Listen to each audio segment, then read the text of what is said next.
नमस्कार मेरे दोस्तों, आज इस वीडियो में मैं अपनी ये रचना आप लोगों को ट्रैक पर सुनाने जा रहा हूँ। और देखिए, ये कोई विशेष बात नहीं है, लेकिन आप लोगों के आनंद के लिए मैं इसको ट्रैक से सुनाने जा रहा हूँ। सुनिए।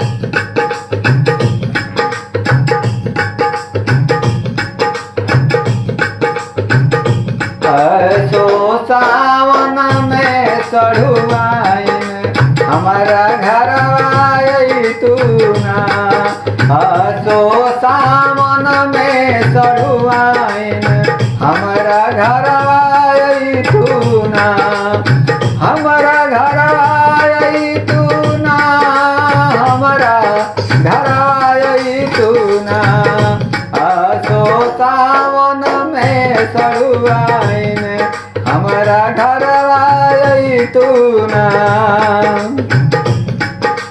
जहाँ जहाँ कही तू घुमैती, जवन जवन कही तू देखैती। जहाँ जहाँ कही तू घुमैती, जवन जवन कही तू देखैती। कहरा जवन जवन पसन यहाँ तवने खैतू ना। कहरा जवन जवन पसन यहाँ तवने खैतू ना।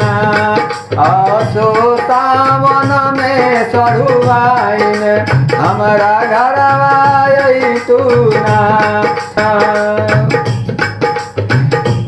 कहियो आइल नहीं घरे हमारा साढ़ू भाई के डरे।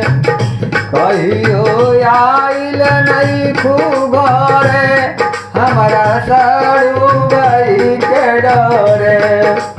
हमारा बाटे जवन सरदा तवन असो पुरई तू ना। असो सावन में चढ़ुआइन हमारा घर आई तू ना। असो सावन में चढ़ुआइन हमारा घर आई तू ना। करे बसाड़ू से हम निहोरा, अरे भाई डाल बना हम डोरा।